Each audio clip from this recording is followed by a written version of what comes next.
proceso es una construcción que en Cuba, primero, yo creo que es una especie de construcción ideal. Hablar de debido proceso es como quizás poder hablar de democracia, que es un contenido amplio donde le puedes poner elementos. Pero en Cuba, Lázaro Manuel, después de la constitución, de la nueva constitución del año 2019, ya ese concepto queda muy bien, muy claramente enmarcado, porque 2 artículos de la constitución se dedican a definir qué es el debido proceso. En primer orden, es remarcable el santibanqueo desde el punto de vista intelectual, desde el punto de vista explicativo que tuvo ese programa, ¿no? Empezando desde la intervención de Ubieta y pasando también por la intervención esta que hoy estamos analizando. A mí lo primero que me gustaría explicar y decir es que el debido proceso, a diferencia de lo que cree Humberto López, no es una construcción ideal. El debido proceso es un concepto que, si bien está en constante formación, porque hay derechos que se le pueden ir acumulando con el tiempo, no es en lo absoluto un concepto abstracto e idealizado. Es un concepto que puede ampliarse, pero no es un ideal, no es un concepto abstracto. Quizás para el gobierno cubano, los analistas que como ayer intentaron realizar un análisis manipulado de la realidad, sea conveniente idealizarlo, sobre todo para poder indefinirlo. Pero lo cierto es que existen instrumentos internacionales que definen cuáles son las garantías que debe ofrecer un proceso para ser considerado debido. Uno de esos instrumentos es el Pacto Internacional de los Derechos Civiles y Políticos, que contiene un amplio catálogo que reconoce cuáles son las garantías que tienen que cumplirse en un proceso para ser considerado debido. Pero lo que sucede es que en Cuba hay que hay que remitirse a un nivel de abstracción adicional, porque Cuba no ha sido firmante, es firmante del Pacto Internacional de Derechos Civiles y Políticos, pero no lo ha reafirmado, no lo ha ratificado y por ende no ha asumido ningún compromiso ante la opinión internacional, ante la comunidad internacional, de cumplir con lo que allí ha sido acordado y reconocido como un derecho fundamental, como un derecho humano por parte de la comunidad internacional. El debido proceso es un derecho humano, pero incluso los 2 artículos estos de la Constitución que menciona Humberto López le permitieron o le permitían ir más allá de aquel concepto idílico de debido proceso que manejó, porque esos 2 artículos que mencionó Humberto López, que fueron introducidos en la Constitución de 2019, establecen claramente algunas de las garantías que no fueron cumplidas en el proceso de Denis Solís. El debido proceso no es ninguna construcción ideal, no es una aspiración. El debido proceso tiene que ser una construcción material presente en todas y cada una de las legislaciones. El debido proceso no es más que algo que ocurre, es decir, un tránsito en un proceso que debe tener un grupo de condiciones que no son absolutamente mínimas. Estamos hablando de importantes condiciones que deben darse para que un proceso sea, vamos a poner una palabra, la palabra justo. Bueno, un proceso para que sea debido tiene que cumplir con estándares que no tienen que ver con el ejercicio de la justicia, sino con la dignidad de la persona humana. Lo que se protege con un proceso no es la realización de la justicia, sino los derechos humanos de la persona que está implicada en ese proceso. El debido proceso en sí mismo, mi queridísimo Humberto, es considerado un derecho humano y eso tiene que estar en la mente y en la idea de cualquiera que se diga especialista y que impulse ideas relacionadas con la justicia, ideas relacionadas con la defensa de los derechos. El debido proceso es un derecho que tenemos todas las personas. No es un ideal ni es un concepto para declarar como justo algo. La justicia puede ser relativizada. Para mí una cosa puede ser justa y para otros no. El caso cubano es un ejemplo típico. Sin embargo, lo que no pueden ser relativizados en ningún caso son los derechos humanos, porque son inherentes, son correlacionales a la condición de persona. El debido proceso permite que una persona, incluso cuando justamente merezca ser limitada de sus derechos, como son los acusados, a los acusados se les limita en su derecho a la libertad, se les limita en su derecho a la comunicación, pero incluso el debido proceso lo que establece es que ese acusado, por su condición humana, tiene que conservar algunos derechos que no pueden ser violados en ningún caso, porque de lo contrario los degradarían en su condición humana y los convertirían en la nada. Humberto dijo, con el mayor de los respetos, el debido proceso no es un tránsito que debe cumplir con condiciones que no son absolutamente mínimas. Eso es un galimatías.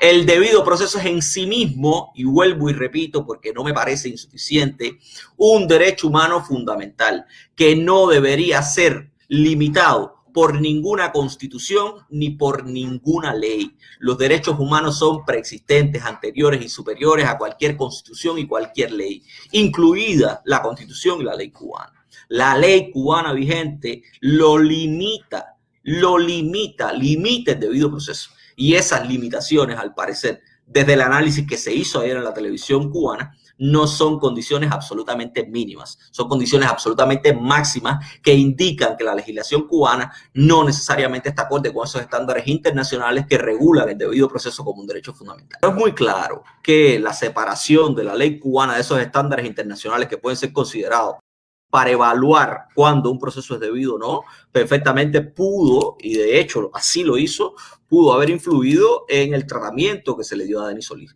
Lo que le ha sucedido a Denis Solís no solo se produce porque la ley cubana es deficiente, sino que se produce porque paralelamente a la ley cubana hay un poder que se establece que no tiene como límite la ley.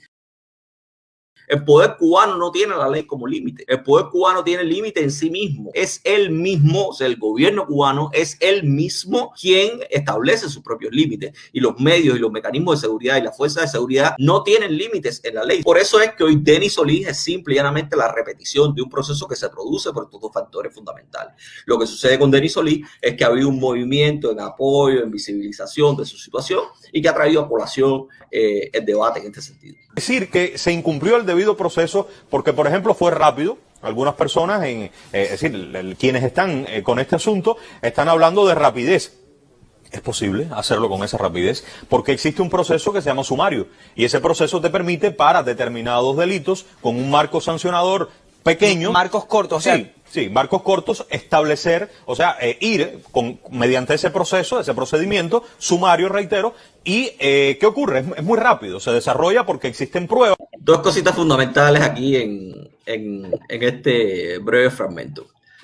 Como te decía hace un rato, Anita, y a mí me gustaría estar conversando esto con Lázaro Manuel Alonso y con Humberto López en plena televisión nacional y no hacerlo en este espacio que sabemos que es limitado.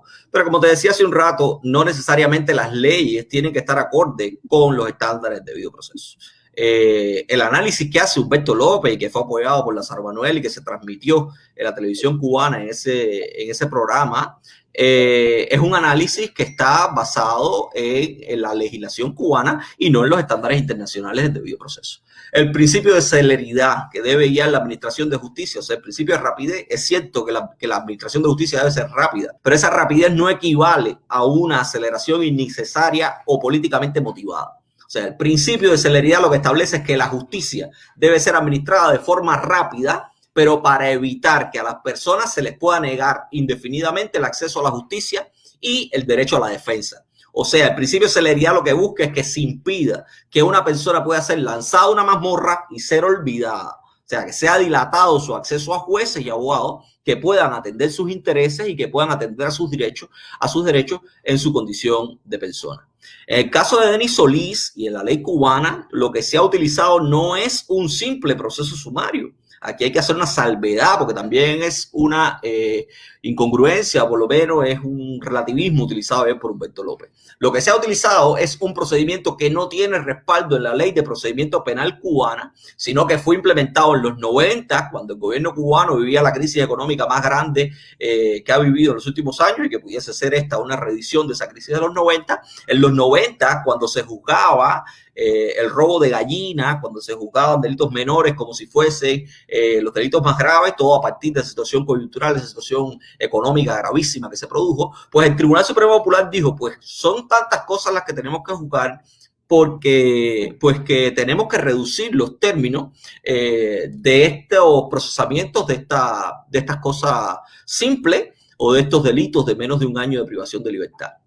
Y entonces el Tribunal Supremo emitió una instrucción en la que lo que hizo fue modificar la ley y reducir los términos de los procesos sumarios y convirtió un procedimiento que se denomina atestado directo, que lo que hace es reducir los términos, vuelvo y repito, del proceso sumario en aquellos casos en que las pruebas sean de fácil obtención, en que las cosas estén medianamente claras. Entonces, el análisis que hace Humberto, ese análisis del hecho de que decir que en Cuba la ley permite y que efectivamente se puede juzgar en menos de 72 horas a una persona, no es un análisis que esté acorde con un análisis sobre el derecho, sobre el debido proceso. Porque el tema es que el hecho de que la ley cubana diga una cosa como esa, el tema de que en Cuba realmente se pueda hacer una cosa como esa, no quiere decir que eso cumpla con los estándares del debido proceso.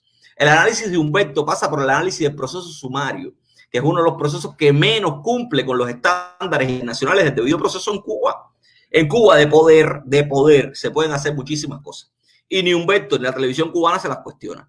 Si usted juzga a una persona en menos de 72 horas, no le garantiza el derecho a la defensa como pasó con Denis Solís, y no lo juzga un tribunal imparcial que sea capaz de evaluar tanto las extralimitaciones del acusado como las del agente del orden, entonces usted no puede en ningún caso, aun y cuando se haya cumplido la ley, aun y cuando efectivamente se haya podido hacer lo que se hizo con Denis Solís, decir que el proceso al que fue sometido una persona que no tuvo acceso a un abogado y que no fue juzgado por un tribunal imparcial cumple con los estándares del debido proceso. No obstante, en el caso de Denis Solís ni siquiera se cumplieron los términos establecidos en la normativa cubana. O sea que el análisis de Humberto también es manipulado, porque la normativa cubana, esa que ya estamos diciendo que no cumple con los estándares internacionales del debido proceso, teóricamente establece un término de 24 horas para garantizar que los jueces, antes del juicio, puedan hacer un estudio consciente del expediente y la situación del acusado.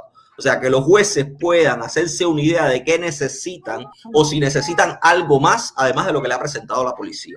La ley cubana, esa misma que con la que juzgaron a Denis Solís, dice que los jueces que juzgaron a Denis Solís tenían que haber recibido 24 horas antes el expediente para poder juzgar a Denis Solís. Sin embargo, de la propia información que se obtuvo del auto de denegación de habeas corpus, que fue emitido por el Tribunal Provincial Popular de La Habana, se puede colegir que ni ese brevísimo tiempo de 24 horas que establece la ley cubana se cumplió en el caso de Denis Solís.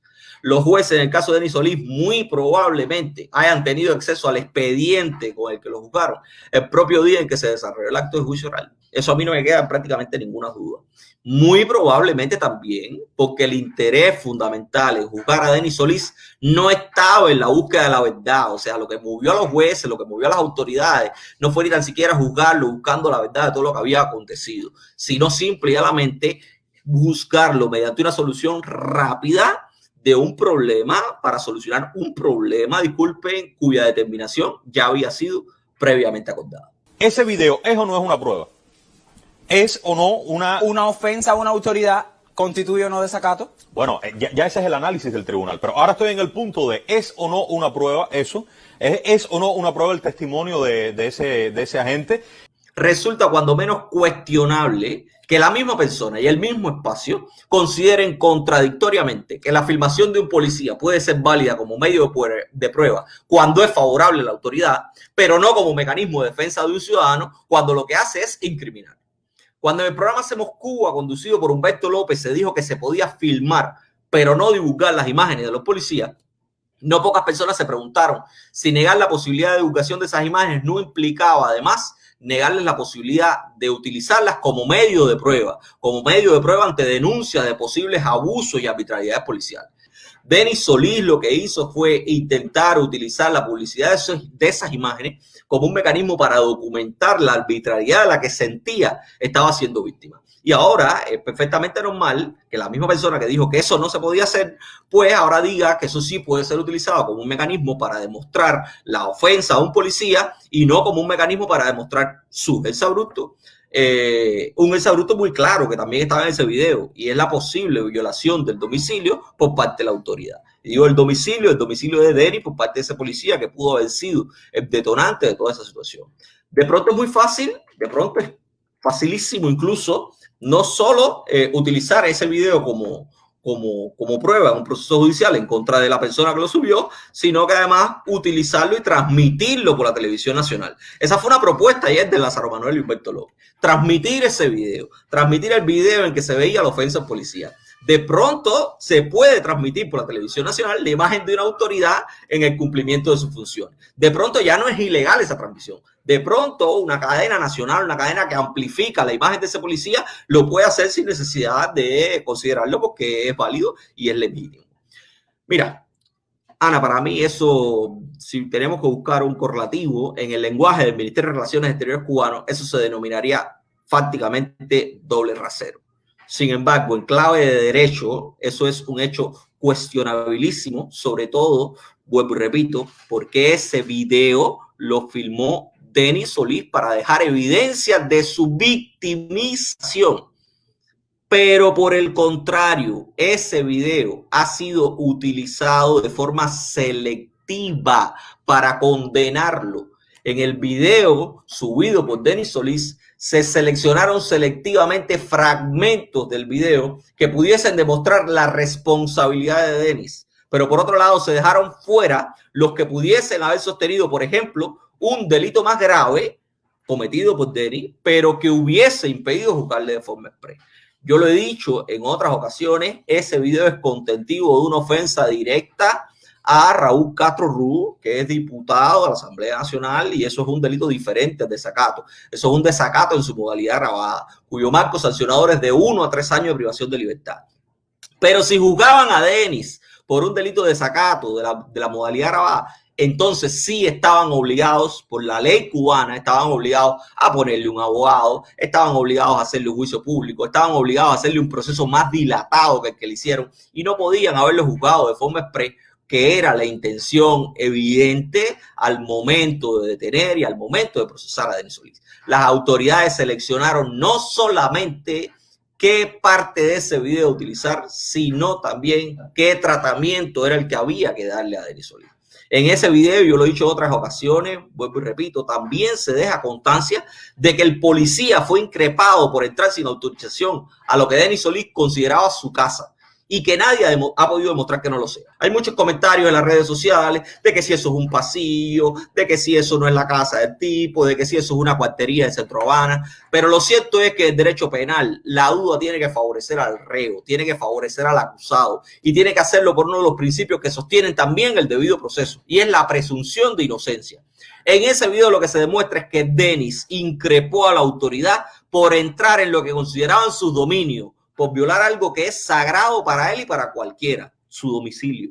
Sin embargo, como no tuvo acceso a un tribunal imparcial, no lo tuvo, que buscara toda la verdad, y como su procesamiento estuvo sin duda motivado políticamente, eso, a pesar de también estar grabado, o sea, a pesar de también estar grabada esa increpación al policía, ese señalamiento al policía de haber entrado en su casa sin autorización, a pesar de ser considerado el video como una prueba válida, esa parte del video no fue tomada en cuenta, probablemente ni tan siquiera discutido, porque Denis tampoco contó con la presencia de un abogado y tampoco contó con un juicio público. Denis fue juzgado en secreto, porque Denis, y lo repetiré hasta el cansancio, fue juzgado mientras estaba desaparecido. Básicamente lo que presenta la fiscalía y las autoridades policiales para sostener la condena a una persona como esa son los testimonios del policía ofendido o de otros policías que hubiesen estado con ellos ahí. Pero ¿qué sucede? Que en este tipo de procesos, cuando usted lleva a un abogado al juicio, cuando el abogado tiene tiempo para prepararse para el juicio, esa persona puede decirle a usted, en el caso hipotético de Denis, mira, en mi casa también estaba fulano, mengano, ciclano y esperancejo. O ese hecho también lo vieron fulano, mengano, ciclano y esperancejo. Y el abogado de ese proceso puede llegar al tribunal y decirle al tribunal, yo necesito que estas personas también testifiquen para contradecir el testimonio de la persona ofendida. Pero en este caso ni tan siquiera Denis Solís tuvo acceso a eso. Y ahí podríamos entrar si realmente era un montaje, si no era un montaje, si no importa si tuviera defensa o no tuviera defensa. Eso puede ser verdad, porque cuando la motivación de un asunto es política, muchas veces da igual si se cumple o no se cumplen las garantías, porque ha sido estructurado desde el poder, ha sido estructurado orgánicamente, ¿no? El proceso. Pero lo cierto es que a mí lo que me interesa es poner en evidencia las propias contradicciones, las propias vulneraciones de la ley cubana que permiten a una persona como Humberto López y que permiten a la televisión nacional ruborizarle y mentirle a la gente utilizando los propios fondos de la gente, porque la televisión pública cubana, que no es pública estatal, se sostiene con los fondos del pueblo cubano, se sostiene con fondos que crea el pueblo cubano. Y simplemente hay gente que se siente con toda la necesidad y además no solo se sienten, sino que son presentados como gurús del derecho, como personas iluminadas, a mentirle directamente a la gente en la cara. Y esas son cosas que yo creo que van siendo tiempos que dejemos de permitir. Toda decisión, y eso es debido proceso, es apelable. Y usted tiene un tiempo para hacerlo. Si usted no lo hace, después que usted deja vencer, estoy hablando en términos que podamos todos comprender, si usted deja correr, discurrir ese término, usted no puede venir a un tercero y decir, mira, no se cumplió el debido proceso. Por favor, tenías ese término ahí, no, y tenías ese recurso, esa vía, no la utilizó, repito, esto es importante. Esto es muy importante también. El hecho de que una persona no haya hecho uso del recurso, del derecho que tiene a un recurso, o sea, de lo que la gente llama normalmente el hecho de que una persona no haya apelado la decisión de un tribunal, no quiere decir que esa persona no haya sido víctima de las violaciones de un debido proceso. Yo soy, yo me siento aludido prácticamente porque yo soy uno de los terceros que él dice que han dicho que están en medio de esta situación. Yo lo he dicho y lo repetiré donde quiera que me pare. El argumento utilizado ayer por Humberto López en sí mismo es demostrativo de las contradicciones propias del proceso que fue sometido Denis Solís. Si bien Denis Solís debió haber recibido su sentencia en el propio acto de juicio oral, como bien dice Humberto, porque en el proceso sumario, incluso el procedimiento abreviado, la decisión del tribunal se ofrece el mismo día del juicio oral y se ofrece oralmente, no se ofrece ni siquiera por escrito. En ese acto, Denis ciertamente pudo haber mostrado su inconformidad con la sentencia y pudo haberle dicho al tribunal que él quería apelar e inmediatamente se hubiese promovido un proceso de apelación si se cumplía con la ley. Sin embargo, el hecho de que Denis no haya apelado en el acto no necesariamente puede ser considerado como su negativa a confirmar, o sea, no puede ser considerado como la voluntad de Denis de demostrar que se siente satisfecho y que está conforme con el proceso al que ha sido sometido. Por el contrario, perfectamente pudo haber sido también interpretada como una muestra de desconocimiento del sistema de justicia que se le había aplicado. ¿Quién quiere recurrir a una decisión que ha sido emitida por un sistema de justicia que ha demostrado parcialización para con él, que ha sido incapaz de tratarlo con indulgencia, que ha sido incapaz de tratarlo con objetividad, que lo ha tratado no como un acusado, sino que lo ha tratado única y exclusivamente como un objeto, que no ha ni tan siquiera un sistema de justicia, que no ha ni tan siquiera reparado en el hecho de que él mismo había sido víctima de vejaciones y delitos? Denis Solís había sido desaparecido. Denis Solís podía haber sido víctima de la vulneración de la inviolabilidad de su domicilio. Y el sistema de justicia ni tan siquiera reparó en eso. El sistema de justicia utilizó selectivamente las pruebas que entendió de manera tal que única y exclusivamente tuviera la necesidad de pronunciarse con relación a la responsabilidad de Denis Solís y no con relación a las posibles responsabilidades de las personas que lo acosaron, que lo desaparecieron, que lo convirtieron en víctima de una desaparición forzada. Por tanto, ¿quién podría mostrar confianza en un sistema que lo ha rebajado a la condición de la nada? Nadie. La negativa a recurrir puede ser vista no como la ve Humbertico en su idilio y en su concepción modélica de la justicia que solo aparece en la televisión nacional, sino que la negativa pudo haber sido un reconocimiento de que emplear los mecanismos legales en Cuba no soluciona los problemas de las personas. Porque simple y llanamente quien se niega a utilizar un recurso, quien se niega a utilizar mecanismos legales, perfectamente puede entender que son ineficientes porque el problema es estructural, porque la estructura, el dominio no se mueve por resortes de derechos, sino por resortes políticos. Y perfectamente Denis pudo haber hecho ese razonamiento. Pero no obstante, incluso en este caso que el razonamiento de Mr. Increíble sea buenísimo, Denis tenía 3 días para apelar. Para apelar hay que presentar un documento en la propia sede del tribunal que te sancionó. Una vez que Denis recibió su sentencia, fue trasladado inmediatamente para Valle Grande. Denis no podía venir de Valle Grande al tribunal provincial después de haber abandonado el tribunal provincial. ¿Y quién quita que Denis Solís a lo mejor recapacitó después de abandonar el tribunal municipal y a lo mejor decidió apelar 2 días después?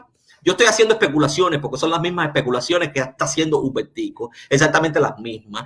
Yo como tercero tengo bastantes evidencias que no han sido desarticuladas. Son evidencias que están ahí y que nadie, ni del gobierno ni de las autoridades policiales, se ha encargado de ofrecer pruebas en contrario.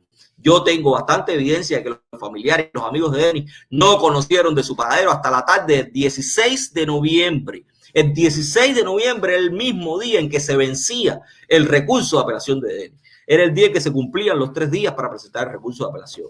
Días antes, los familiares habían sido mal informados por las autoridades de la seguridad del Estado sobre la situación procesal de Denis. Los amigos de Denis, cuando intentaron conocer su paradero, fueron detenidos. Ahora yo pregunto, ¿cómo piensa Humbertico que Denis podría haber apelado entonces su caso de haber recapacitado que quería apelar después que salió del tribunal? Denis no tenía abogado. Sus familiares no sabían de su condición. Sus amigos recibieron detenciones cuando intentaron conocer de su paradero. ¿Acaso eso no es importante a los efectos del análisis que está haciendo Humbertico? ¿Acaso eso no me permite a mí, como un tercero, venir a decir aquí o en cualquier lugar que eso que él considera un tránsito del proceso no fue un tránsito mínimamente bloqueado en el caso de Denis, para hablar de máximamente bloqueado? Esas son preguntas que hay que responder, Ana, y que hay que responder antes de decir descansadamente que nada ha sucedido y que el hombre, como no apeló, reconoció que había sido tratado indulgentemente y por tanto reconoció también que había sido sujeto de un debido proceso. La pregunta sería, si se tenía conocimiento que una persona violó el protocolo sanitario, entró al país, está claro que dejó una dirección, no estaba en esa dirección, había un resultado de PCR con algo que no estaba claro y la persona no estaba ahí, no hacíamos nada, o sea, todo tranquilo. Este es el momento de que si yo estuviera en ese programa, o sea, si yo hubiese sido invitado a ese programa, lo cual hubiese disfrutado muchísimo, hiciera también una preguntita así a lo tranquilo. Cuando las autoridades cubanas vieron una persona rompiendo la puerta de una vivienda privada, porque la vieron, habían 2 patrullas pasando por detrás de aquel sujeto que en una noche irrumpió en la sede de San Isidro, rompió la puerta y lanzó botellas. Cuando esas mismas autoridades vieron a esa persona no solo romper la puerta, sino que lo vieron tirar botellas al interior de la casa. O cuando las autoridades cubanas vieron el domingo pasado arremeter una turba enardecida contra ciudadanos comunes en la vía pública, agredirlos con puños, o incluso cuando las autoridades cubanas vieron que esa misma turba enardecida arremetió contra prensa acreditada en Cuba, que además tienen el deber, la obligación de proteger, ¿cómo se quedaron? ¿Cuál es la pregunta? ¿Cómo se quedaron? Pues se quedaron completamente tranquilos. Se quedaron tan tranquilos así como no quería Humbertico que se quedara ante la teórica violación de un protocolo sanitario. Más allá de Cuba Debate, yo no he encontrado un protocolo sanitario que diga cómo proceder en los casos en que se vulneren los protocolos. Cuba Debate publicó teóricamente el protocolo que había que aplicar a los viajeros que llegaran a Cuba. Pero ese protocolo que no fue publicado mediante una resolución en la Gaceta Oficial, que no ha tenido respaldo en el Ministerio de Salud Pública, publicado ni siquiera como una resolución en el sitio web del Ministerio de Salud Pública, no dice en ningún lugar cuál es el protocolo a cumplir con las personas que vulneren esos protocolos. De nuevo, la omisión legislativa, la omisión normativa deja paso a la arbitrariedad en Cuba. La única violación del protocolo sanitario que se le pudo haber imputado a Carlos Manuel Álvarez fue la de cumplir su confinamiento en una dirección diferente a la ofrecida en su declaración sanitaria. Y es perfectamente justificable el hecho de que Carlos haya mentido en su declaración sanitaria, porque de lo contrario no lo hubiesen dejado llegar a San Isidro, al menos no oficialmente. Carlos Manuel Álvarez cumplió con su reclusión en la sede de San Isidro. La ley cubana, ese protocolo que ellos dicen que existe, establece que hay que estar 48 horas recluido, aislado en el domicilio en el cual te recluyas, ¿no? Carlos Manuel Álvarez cumplió con su reclusión. Carlos Manuel Álvarez no se negó, aunque las autoridades le repitieran un PCR que Humberto no considera positivo, un PCR que Humberto considera raro, una prueba de PCR que considera rara. Pero en la reclusión de Carlos Manuel, y esto es importante recalcarlo, Carlos Manuel también pretendió permanecer recluido conjuntamente con todos sus posibles contactos. Carlos Manuel lo único que hizo fue acuartelarse con gente que habían mostrado una decisión, y además así lo materializaron, de no salir de la vivienda donde estaban recluidos. Y yo pregunto, ¿acaso establecen los protocolos que el confinamiento de los viajeros también se aplica a las personas que residen en el domicilio que visitan? O sea, ¿acaso se establece que la persona que vive en la casa donde va a llegar el viajero también tiene que permanecer recluida? ¿Acaso establece que lo que ha pasado con Carlos Manuel y con San Isidro haya sido una simple violación del protocolo inexistente? Lo que ha pasado con Carlos Manuel y lo que ha pasado con San Isidro es simplemente lo que ha venido alentando la ONU desde que comenzó la pandemia. El uso de una crisis sanitaria y una situación excepcional para penalizar y perseguir el disenso. La ONU, desde que empezó la pandemia, estaba alertando a los gobiernos que eso es improcedente porque implica una vulneración insalvable de los derechos humanos. ¿Qué dicen los protocolos sanitarios que hay que hacer en los casos de los viajeros que violan ese protocolo sanitario? Pues no lo sabemos. Hoy no lo sabemos porque yo al menos no he encontrado ninguna norma que diga cuál es la actuación a seguir. Sin embargo, yo sí sé que en Ciego de Ávila hace apenas unos días abrieron un expediente penal por un delito de propagación de epidemia contra un viajero que violó el aislamiento. O sea, una persona proveniente de los Estados Unidos violó esa cuarentena de 48 horas, fue dado positivo, tuvo sus contactos y le abrieron un expediente penal. Yo no sé si lo juzgarán o no, pero el expediente está abierto y así fue declarado por el Consejo de Defensa Provincial de Ciego de Ávila. Esa es la solución a muchos de los problemas sociales cubanos, el uso del derecho penal. ¿Por qué no se usó en el caso de Carlos Manuel entonces? Porque no lo necesitaban, porque sabían que el costo político de juzgar a Carlos Manuel era muy elevado y porque simplemente el cumplimiento de la ley no era lo importante. Era, como reconoció el propio Humberto después, en el último, los videos que veremos, la justificación para poder solucionar los asuntos. Yo no he encontrado protocolos públicos que justifiquen lo que pasó en San Isidro, mucho menos que el supuesto infractor y sus contagios fueran liberados en diferentes puntos de La Habana para que esparcieran libremente el mismo virus que las autoridades pretendían limitar. El protocolo, y yo lo puedo decir así, y así voy a terminar esta idea, el protocolo que se aplicó en San Isidro fue más político que sanitario. O sea, hasta el momento se han publicado en los medios de comunicación, algo que hemos visto que ha pasado en varias ocasiones antes y durante la pandemia. Se han publicado estos protocolos, pero no están en la ley todavía, no están las contravenciones en la ley. No. Esos protocolos, lo que hoy sabemos de esos protocolos son a partir de entrevistas a autoridades de salud pública, entrevistas que se han publicado en Cuba Debate, que incluso ha hecho infografías con esa información, pero publicadas en la Gaceta como una resolución, como una norma, esos protocolos no existen. Por tanto, yo lo que tengo que decir hoy es que el protocolo que se aplicó en San Isidro es un protocolo imaginado única y exclusivamente por las autoridades policiales que decidieron intervenir la sede. Eso es bueno aclararlo porque, bueno, que digamos que el argumento de la propagación de la COVID, pues es un argumento fuerte, ¿no? Que ha convencido a muchas personas que no tienen otra información. Y evidentemente al salir por la televisión nacional y al ser presentado como el argumento para la intervención en este caso, pues convence a muchas personas. Entonces, a mí sí me gustaría que dejáramos claro esto, de que, o sea, estos argumentos no están en la ley todavía y no están las contravenciones para quien incumpla con estos protocolos, sobre todo en un momento en que van a seguir llegando viajeros a Cuba.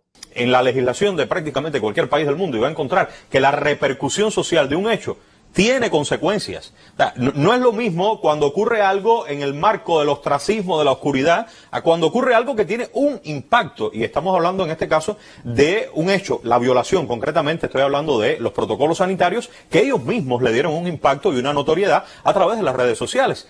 La persona dijo, estoy aquí, he violado los protocolos, pude entrar, pude llegar. Señor, ahí está vigente por parte de la autoridad sanitaria en Cuba un protocolo a seguir y que debe ser cumplido. Bueno, que fue tomado en cuenta para en ese instante poner en su sitio los asuntos, sí, es cierto, lo cual, repito, consideramos que es legítimo. Reconocer que los asuntos que se pusieron en su sitio, refiriéndose a 15 personas que fueron violentamente detenidas, con una justificación legal que solo tiene sabor de excusa, y hablo entonces de este tema de la COVID, decir que legitimar un acto como ese, como una excusa, solo denota única y exclusivamente dónde descansan las fidelidades y la ética como jurista de Humberto López y de la televisión nacional. Por suerte, yo también me alegra mucho decirlo, quedan muchos juristas dignos en Cuba que no se atreverían a ir a un programa como el de ayer y repetir sin ruborizarse algunas de las barbaridades dichas por Humberto. Yo aquí voy a terminar. Yo me he invitado a mí mismo muchas veces a buscar cuáles de las legislaciones que dice Humberto que son todas las del mundo, nada más de este continente, consideran lo que él denomina repercusión social del hecho como un mecanismo para adecuar las sanciones e imponer a los acusados. O sea, yo me he invitado a mí mismo, porque Humberto dice eso, a buscar en dónde la ley establece que se puede juzgar más severamente a los autores de hechos que trascienden a los medios de comunicación. Mira, Anita, yo no he encontrado ninguna legislación que establezca una cosa como esa. Pero más que eso, me he invitado a mí mismo a buscar en la propia legislación cubana donde está establecido que los hechos que tienen mayor repercusión social, como dice Humberto, deben ser juzgados de forma diferente. Eso que ha dicho Humberto es una mentira. Como bien dijo ayer, los juristas no están para enseñar a la gente a leer, pero debería empezar por ahí, debería empezar leyendo. El artículo 41 del Código Penal establece los elementos generales que se deben tener en cuenta por parte de los jueces para adecuar una sanción. O sea, para decir cuánto le pongo a esta persona, si le pongo más o le pongo menos, para definir la cualidad, incluso la extensión, como él decía. Ninguno de esos elementos establecidos en el artículo 41 tiene que ver con la repercusión social, porque reconocer que la repercusión social de un hecho puede influir en la decisión de los jueces es reconocer en sí mismo que los jueces no son independientes, es reconocer que pueden ser influenciados por los aparatos de propaganda o prensa, o lo que es lo mismo, que la justicia es dependiente de quienes manejan los medios de comunicación. Por último, Anita, nada tiene que ver la repercusión social de un hecho que no ha sido juzgado. La violación de los protocolos sanitarios en San Isidro no tuvo repercusión social. Lo que tuvo repercusión social fue el acuartelamiento de esos muchachos, fue la desobediencia de esos muchachos, fue la valentía y el desafío que representan esos muchachos para el poder.